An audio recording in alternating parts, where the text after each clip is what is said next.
This is Words Aptly Spoken, which comes from Proverbs 25:11. A word fitly spoken is like apples of gold in settings of silver. The written word is a precious treasure.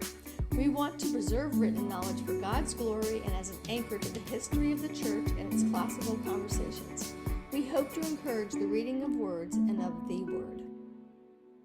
So, welcome to Words Aptly Spoken, where Jennifer Courtney, Timothy Knotts, and I discuss books from the Classical Conversations curated curriculum. It is Wednesday, August 21st. Yep, I got that right. It's Wednesday, August 21st, 2024, and I'm Lee Bortons. Today we have with us Stephanie Meter, curriculum developer for Classical Conversations Multimedia. Great thinker all around, joining us for our discussion today. So Jennifer, tell us about this month's shows before we jump into today's topic.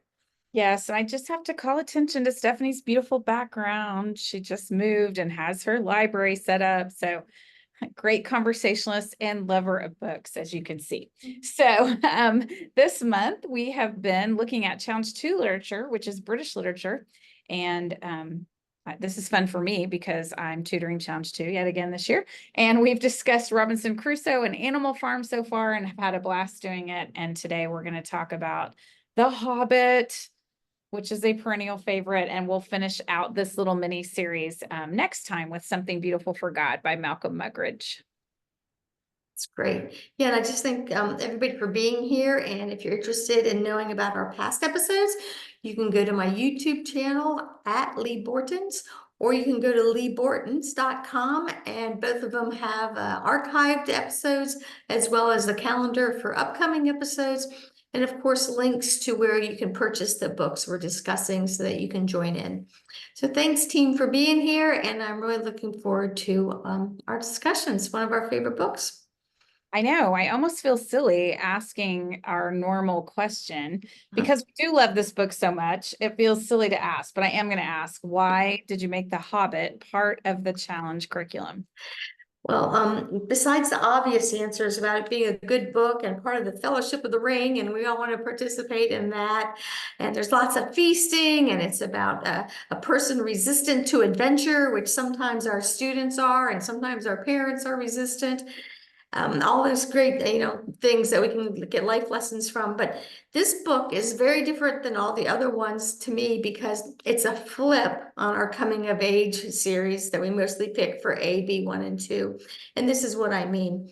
A lot of our coming of age books are about how an incident, a circumstance, a culture affected a student and they became more of an adult through it. This time, it's about a life well lived, but it's well lived in such a way that he affects the entire culture rather than the culture so much affecting him.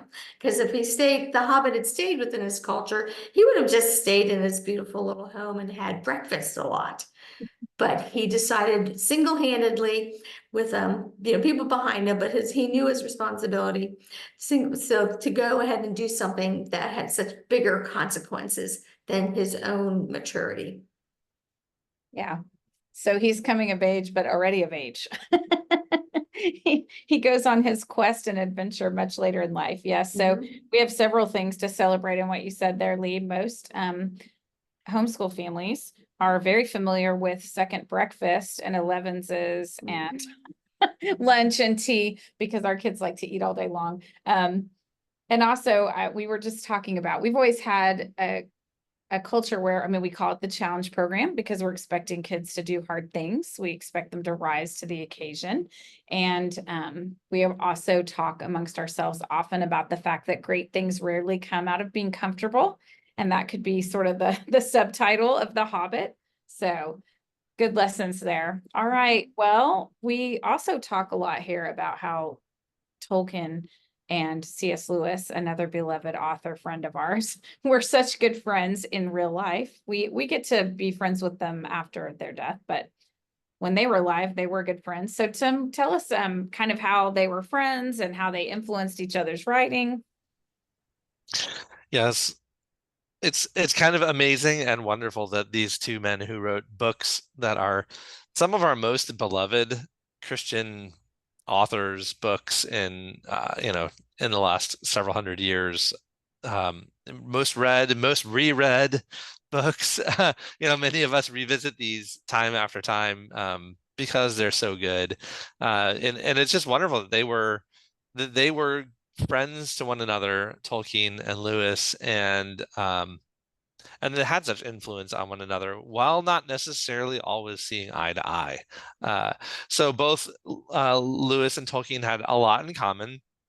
They were both soldiers in World War I, and when they met as instructors of English at Oxford University in England in 1926, they sort of fell in with one another because of a lot of those common background elements, even though they didn't necessarily sort of take a shining to one another right away. The personality-wise, they were pretty different people. Lewis was a secular atheistic materialist, sort of philosopher. Tolkien was a very devout Catholic, so they had some very divergent philosophical and religious views. But in 1931, Lewis had really sort of run the course of his atheism and materialism, and found them to be very dissatisfactory. They weren't able to answer the important questions that he was asking anymore. And so he and Tolkien talked, and Tolkien pointed out to Lewis that that the world is full of myths, and the myths have a lot in common. And then he showed Lewis that that really one of the ways to understand the world, even if you don't have a Christian faith of your own, is to understand that the Christian myth is one myth among many, but it's not just one myth among many. It's actually the one true myth. And Lewis really wrestled with that. And Tolkien finally asked him whether, I love this quote, Tolkien asked Lewis to consider whether one time eternity might have broken through into time. And that really got Lewis thinking. And so through that conversation, Lewis was converted to Christianity. He abandoned his atheism and materialism. And from that point forward, they really became great friends, and formed the sort of core of a group of thinkers and writers at Oxford that many of you probably are familiar with, the Inklings. And during that time, really, both men were writing. Tolkien admitted that without Lewis's encouragement, he never would have finished and published The Lord of the Rings. Lewis's works, though, were pretty well received at the time, and he was writing a lot, whereas Tolkien's works were not very well received in academia. A lot of his peers looked down on what he was doing, and they thought it was a little frivolous compared to what a good academic ought to be doing. And they really never saw eye to eye on the outcomes of their most famous works. So Lewis thought that Tolkien was just way too perfectionistic and unable to accept advice or criticism about his work, and that was why he was so limited. He really only published, The Hobbit and the 3 Lord of the Rings books. Whereas Lewis was sort of pumping out a lot of works during that time, and a lot of his were being well regarded, but Tolkien looked at Lewis's works, and in fact, when The Lion, the Witch, and the Wardrobe was published, he was recorded as commenting that it was a terrible book. And so in the post-World War II years, sadly, Lewis and Tolkien really drifted apart. They had some communication with one another, but they kind of stopped talking to one another for the most part, to the point where when Lewis got married to Joy, he didn't even tell Tolkien about it, let alone invite him to his wedding. Though anecdotally, I think that they did visit one another when Lewis was declining with his kidney failure at the end of his life. So two men massively influential. I mean, you can't read a fantasy style book that isn't clearly an echo in some way or another of Tolkien and Lewis on the shelf today. But they're very massively influential, both of them, on one another and on the world today. Yeah, I like thinking about that friendship for however long it lasted. It was such a pivotal point in their life. And we can all probably look at those pivotal moments where we met someone who really sharpened us and changed the trajectory of our life. And I can remember, Lee, when you and I first met, one of the things you said was, I hope my boys will grow up to be like Lewis and Tolkien, and that they'll go and have great fights about literature and theology and politics. So we can all hope that for our communities. Good. I have a question. Did you do any research into Charles Williams or Dorothy Lee Sayers? Yeah, Charles Williams was actually one of the reasons why they sort of split up as friends. When he came on the scene, he had very different influences on the two men. They viewed Charles Williams differently. And though Charles Williams was only a part of their life for a very short time, because he died right after World War II, his disruptive influence on their friendship was a big wedge between them. Lewis and Sayers stayed very close friends. They corresponded a whole ton all the way up to the end of Lewis's life. But while Sayers was chummy with them, she was never really part of the Inklings. They didn't let women in their little writers club. So we had a peripheral member and a member that broke up the band. Is that a good summary? Yeah, sadly. Well, and Charles Williams' books never caught on, even though, like, I think the Harry Potter fans would really appreciate Charles Williams' books because they were all about dark supernatural things being redeemed by light. So he might be somebody we can revive one day. Yeah, he had some interesting sort of occult Christian views, Charles Williams. But I would commend Owen Barfield. He's another one of the Inklings. Not an easy person to read, since he was much more scientific minded in his philosophy, but a very deep thinker too. Yeah. Well, while it lasted, it was a fun band, if I can keep on with my analogy. Yes, you can. Well, I'll steer us back to The Hobbit now. So I think all four of us could safely be called fans of The Hobbit. But I know sometimes when we're talking to families or even friends, that sometimes it's difficult for folks to see the value in reading fantasy. Some people think that it's not useful because it's not about the real world, or there can be controversial elements to reading stories that have fantasy or magic in them. So talk to us, Stephanie, about why is it good to read fantasy literature? Yeah, well, for one thing, we do always want to make sure that families can do what is safe and good for them. So if anybody has a stumbling block with fantasy, maybe it's not the right time for their family to read that. But some of the reasons that we do like fantasy and read about it, the G.K. Chesterton quote always comes to my mind about fairy tales not telling children that dragons exist. Children already know that dragons exist. Fairy tales tell children that dragons can be killed. And so that idea of using a fantasy setting to grow characters symbolically or literally in their world, and we can translate that into our real world. Symbols of good and evil come alive in fantasy stories really well because we can use that symbolism. So we have monsters that can symbolize evil, and weapons that can symbolize things that hurt us. And those things can be made physical in fantasy and then translate into our world, into the real struggles that we have, and even spiritual warfare. Fantasy also, at least originally, was kind of uncomplicated in a way. It definitely deals with a lot of very complicated issues and character issues and even some political kinds of things. But in fantasy, it's usually evil is evil and good is good. And so you know who you can root for. And it's become kind of popular these days to have the villain origin stories, or what if there is a good monster. And those are interesting to explore. But one of the good things about fantasy is that dark is dark and light is light. And so you have these forces going at each other, and the light wins in fantasy. And we can kind of see the truth of Christian values in that there really is evil, but it's really going to lose in the end. And so fantasy is a way that we can put those symbols into a real, fists and swords and explosions in your fantasy book way. But then bring it back full circle into real character development.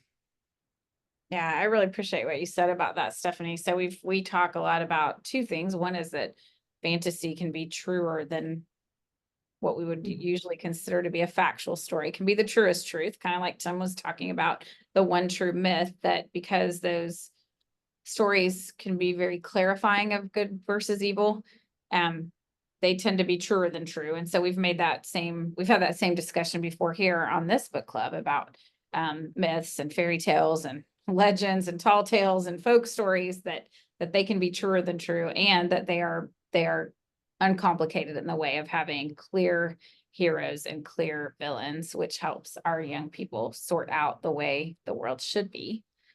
And that search for truth and justice that is in them. So Yeah. we tend to call those whole stories, right? Where good is known to be good and good things happen to the good, and then evil is known to be evil and is punished. So those are Yeah. good stories. Lewis and Tolkien both wrote an essay. One called Lewis wrote on stories, and Tolkien wrote on fairy stories. And both of them were trying to unpack that point that in these kinds of stories, there are rules, and when the rules are broken, there are consequences to breaking those rules, and that's sort of the archetype, and one that we would do well to learn from, even though in our real world it's messier, but that principle holds true. Yeah, absolutely. Those are both good essays too for our listeners. And the Lewis one is a little shorter, faster read. Tolkien one's a little more dense, just in case you're looking for what kind of time commitment you're getting into. So good. Well, I think it's time to take our break so that we can dive into The Hobbit. So Lee, I'll turn it over to you. Thanks, Jennifer. Okay, so we want to thank our sponsor, classicalconversationbooks.com, where the books discussed can be purchased. And we have the entire 2024 Words Aptly Spoken calendar at leebortons.com with links to the Classical Conversation book site.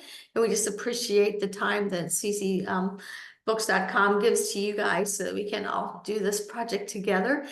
And there's more than just the books that we have that we talk about in the episodes that we've had in the past linked to there. I want to point out to you that these people we've been talking about had a lot of literate friends that are part of the CC curriculum. So there's at the CC bookstore, you can find references to Dorothy Sayers and to Lewis and to Tolkien. And of course, their friend Malcolm Muggeridge, who we're going to be studying next week, and Chesterton. And Chesterton didn't necessarily have a great friendship with them, but he was alive when they were alive. And so they were all aware of each other. So a lot of folks accuse classicalists of only reading the ancient literature or medieval literature. And I just want to point out that just like we have American literature for Challenge 1 students, because that's approachable, it's very modern, it deals with vocabulary and subjects they're familiar with. Then as they get older, we move into this British literature where the folks are about the same age range, time period as the American, before we spend the last 2 years of Challenge 3 and 4 really exploring medieval and ancient authors. So I just encourage you to jump into these books in our episodes because they will prepare you and your family for reading the harder books that you may be less familiar with, like the Aeneid or Homer, or even Latin as they get into the older challenges.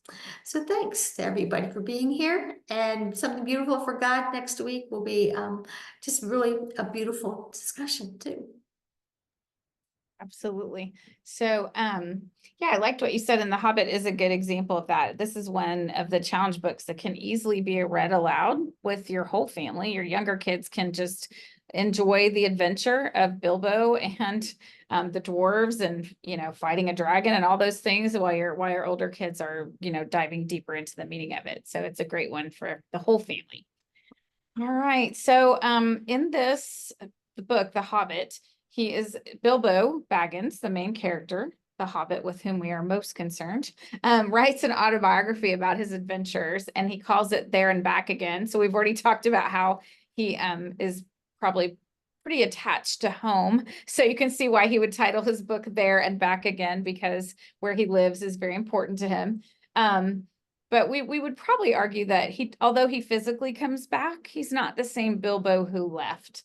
In fact, one of my favorite scenes in the book is when he's worried about not having enough pocket handkerchiefs for the adventure. And that turns out to be about the least of his worries, but he isn't quite the same person. And so we've been looking at different tools that we use to discuss books, and we're going to make a little comparison chart of Bilbo at the beginning of the book and Bilbo at the end. So are we starting that now, or do you want us to read first, Tim? You want to start with this? Okay. Yeah, we can start right in, I think. Okay. All right. So I guess we could put on there what I said about pocket handkerchiefs. He likes, that's one indication of his need for comfort. When he's a fan of parties and fireworks. Oh, yes. Mhm.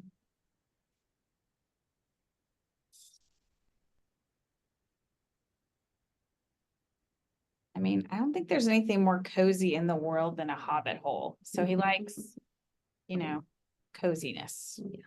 Does that change? Or is that something that's always true of him? This might be a both. It's I see. probably both. Yeah. I see how this chart works now, Tim. Yeah. So we've got some. Things that never change. And he loves his extended family and the old Tucks and the people that he grew up with. I guess on those first two, well, I was trying to think of something that we would have in common is that he, the bigger, broader category is he likes to have his things about him, under pocket handkerchiefs. That would be the thing in common, but Bilbo at the end, the things he might like to have about him in the middle of the adventure perhaps are more useful. Like swords and Yes. yeah. So it's not even like he likes swords at the end. He just now respects Yes. the And he has tools. one. Maybe he's comfortable with swords at the end. Yes. Yeah, there we go.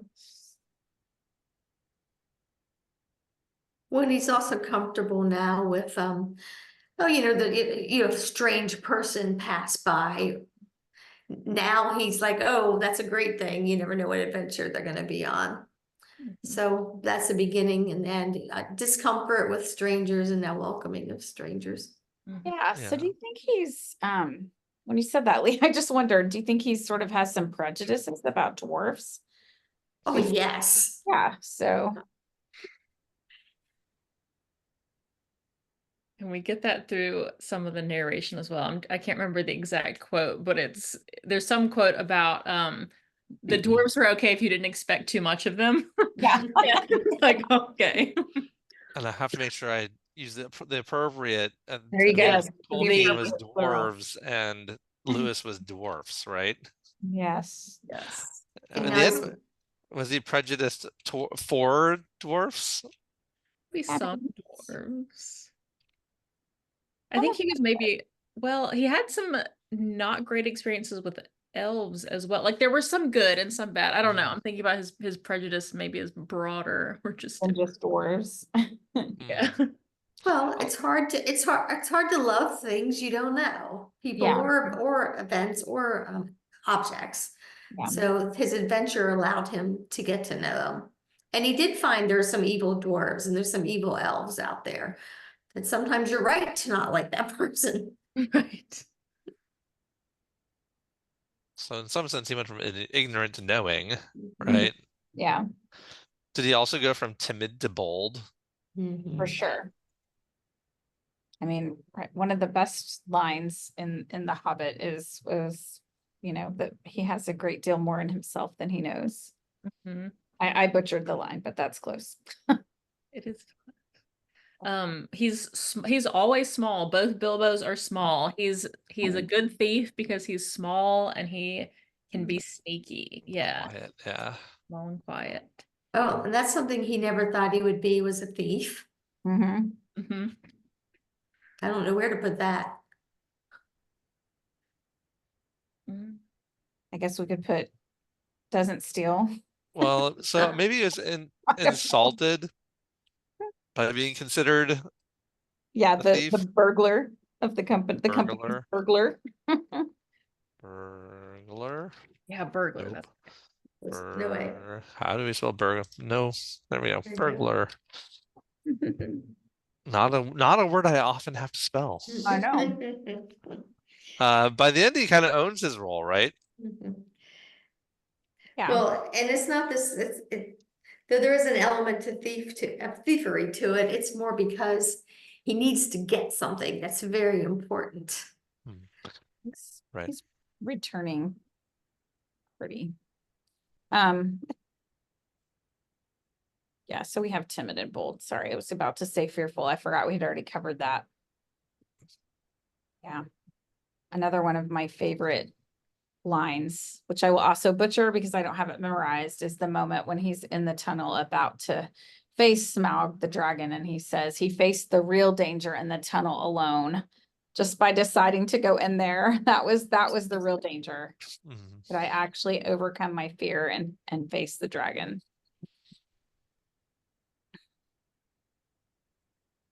He starts out very enamored with the idea of stories and adventures in his head, and then he goes through it and realizes there's a lot of danger to the stories and adventures lived out. Too, yeah. That makes him a really Respect. sympathetic character too, because I bet many of us on this call could relate to that, where we've grown up loving stories, even stories of, grandparents who had harder lives than we did. And you always kind of wonder in the back of your mind, would I be able to do as well as they did with this challenge? Mhm. So I think I cut you off, Stephanie. What were you saying? No, I was before Tim had typed that he'd lived adventures, I was thinking he likes them and then he respects them at the end, maybe because he knows. Maybe that's better than lives. Yeah. I was trying to think about his relationship to the council and what he has to do with, like, it's kind of like if you took your local really wonderful grocer and told him he had to go to the UN and help mitigate major conflicts, right? Yeah. And so he got to know that there are people who have to know and do things he didn't know they had to know and do. So what is that? I don't know.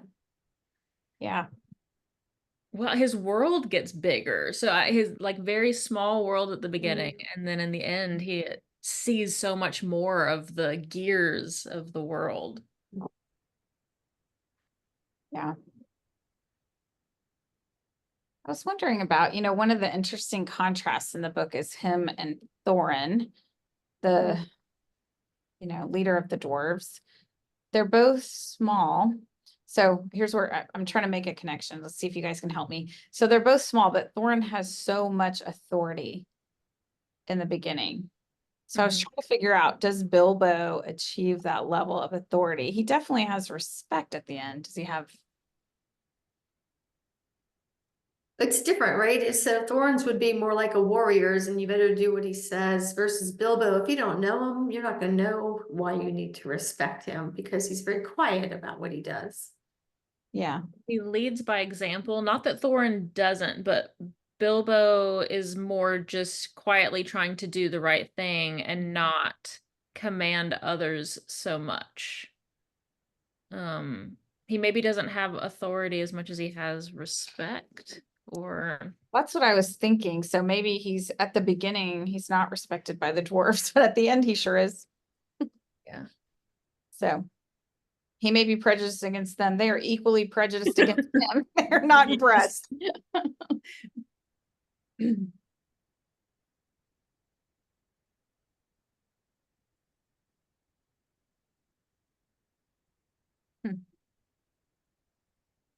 don't know, he starts out pretty innocent, and he ends up, rather than jaded, he ends up like empathetic.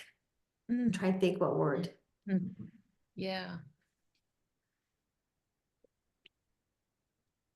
Like, he knows the innocence is worth protecting. It doesn't mean he knows how or what his role is going to be.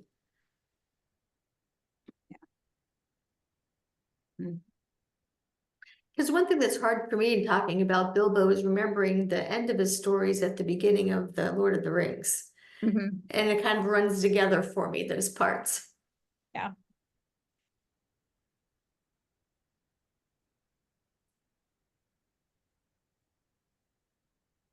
I was thinking back to our line there about the stories, because I was just discussing Beowulf with my class last week, and we were discussing the idea that part of what you want in a warrior culture is to be remembered always in story. That's part of having a good death is, you know, you have this wonderful funeral with all of your armor and whatever they bury you with, and you have a big barrow so everyone can see that's the grave of the warrior, but you also hope that you'll live on in song and story. And so it's kind of special to think about this little timid guy living on in song and story. Also, it's also interesting that he goes off and he earns respect among dwarves and wizards and the men of Lake Town, and then he comes home and everyone just thinks he's weird. Yeah. Right? He hasn't earned any respect among his people. In fact, they're like, oh, that's that Bilbo who went off on adventures. Yes. Yes, that's, yeah. So then so now we have him being respected by hobbits at the beginning and being maybe disrespected by hobbits at the end. Yeah, and yet there's something about him that makes him have some of that air of authority, because he comes home. Remember, he's been declared dead, and the Sackville Bagginses are pillaging his home. Yes. Right?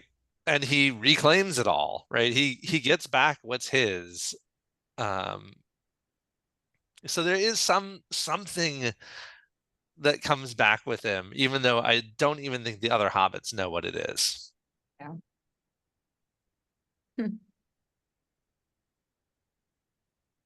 Which is also a good description of Gandalf, the wizard, right? He is respected, but also people think he's weird. So, Yeah. well, we should probably, did we fill up your chart? Are you satisfied, Tim? That was a pretty good discussion, I thought. It's a good chart. All right, well, let's look at a couple of quotations from the book. So I think we're starting here in chapter 12, where Bilbo is speaking to, do you say Smaug or Smaug when you read them? Smaug. Smaug. All right. So I'll adopt your pronunciation. So this Smaug is the dragon, and the dwarves are wanting to get their stolen treasure back from him. And so as Tim reads, we'll notice some similarities between Smaug's words and the book of Genesis. So take it away, Tim. All right. So this is Smaug speaking at the beginning. Bilbo's down in among the dragon horde, speaking to the dragon. I suppose you got a fair price from the dwarves for the cup last night, Smaug went on. Come now, did you? Nothing at all? Well, that's just like them. And I suppose they're skulking outside, and your job is to do all the dangerous work and get what you can when I'm not looking for them. And you will get a fair share. Don't you believe it? If you get off alive, you will be lucky. Bilbo was now beginning to feel really uncomfortable. Whenever Smaug's roving eye, seeking for him in the shadows, flashed across him, he trembled, and an unaccountable desire seized hold of him to rush out and reveal himself and tell all the truth to Smaug. In fact, he was in a grievous danger of coming under the dragon's spell. But plucking up courage, he spoke again. You don't know everything, O Smaug the Mighty, said he. Not gold alone brought us hither. Ha ha! You admit the us, laughed Smaug. Why not say us 14 and be done with it, Mr. Lucky Number? I am pleased to hear that you had other business in these parts besides my gold. In that case, you may perhaps not altogether waste your time. I don't know if it has occurred to you that even if you could steal the gold bit by bit, a matter of 100 years or so, you could not get it very far.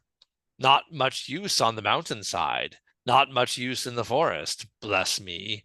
Had you never thought of the catch? A 14th share, I suppose, or something like that. Those were the terms, eh? But what about delivery?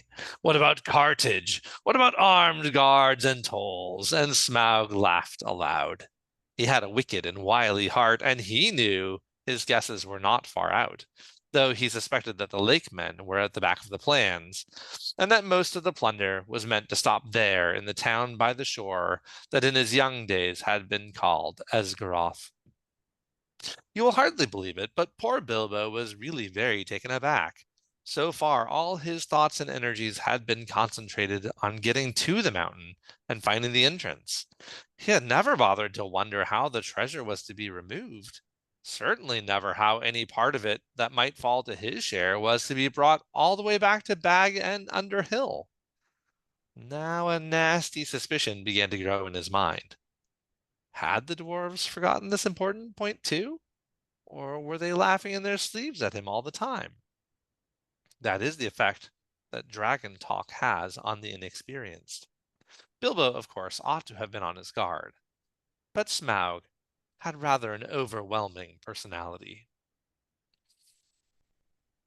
Nice Well dragon. read. Yeah.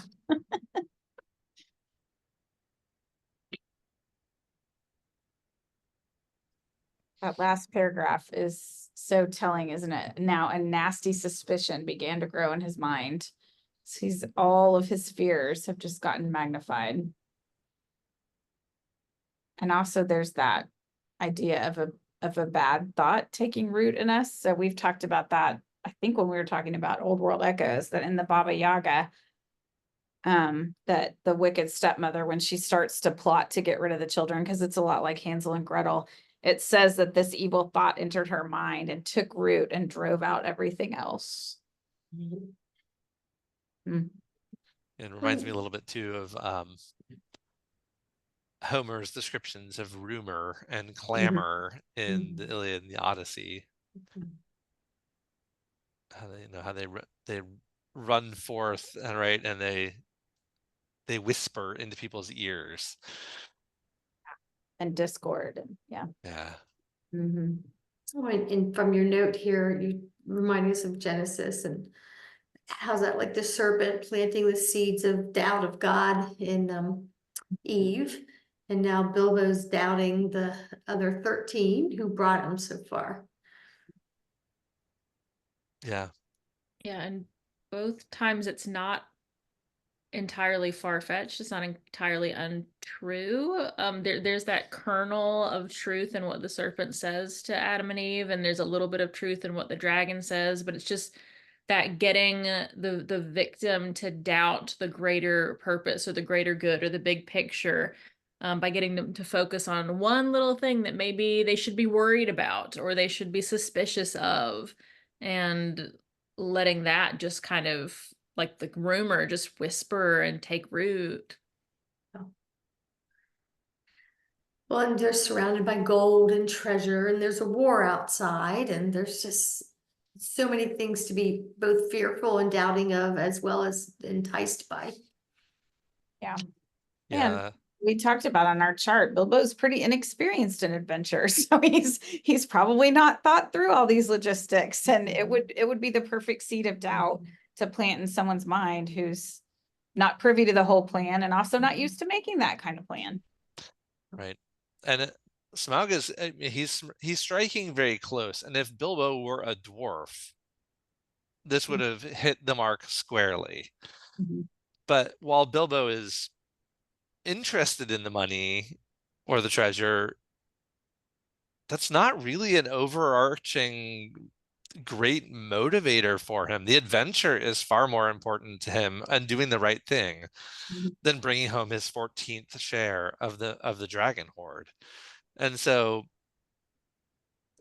Smaug, he's aiming at the wrong target. He's aiming at the dwarf target, the gold lover's heart. And while that's a little bit of everybody, it's not right on for Bilbo, because that's not who Bilbo is.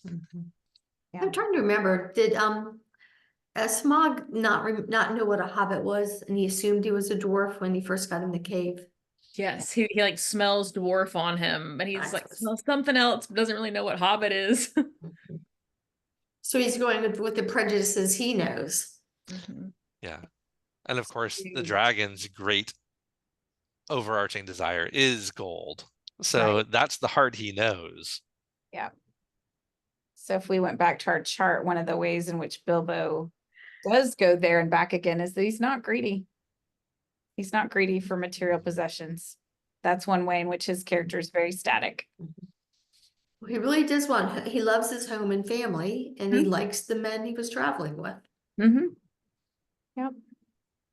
Well, good. Well, we are, believe it or not, as usual, we are almost out of time. So we're going to look at the very end of The Hobbit after things have settled down in the war. There are no more dragons or wars going on. So Lee, do you want to read us that last passage in the book? Sure, and I won't do it nearly as well as Tim, but I will try.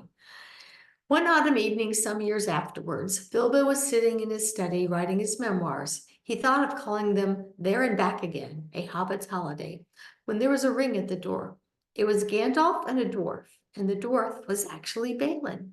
Come in, said Bilbo, and soon they were settled in chairs by the fire. If Balin noticed that Mr. Baggin's waistcoat was more extensive and had real gold buttons, Bilbo also noticed that Balin's beard was several inches longer, and his jeweled belt was of great magnificence.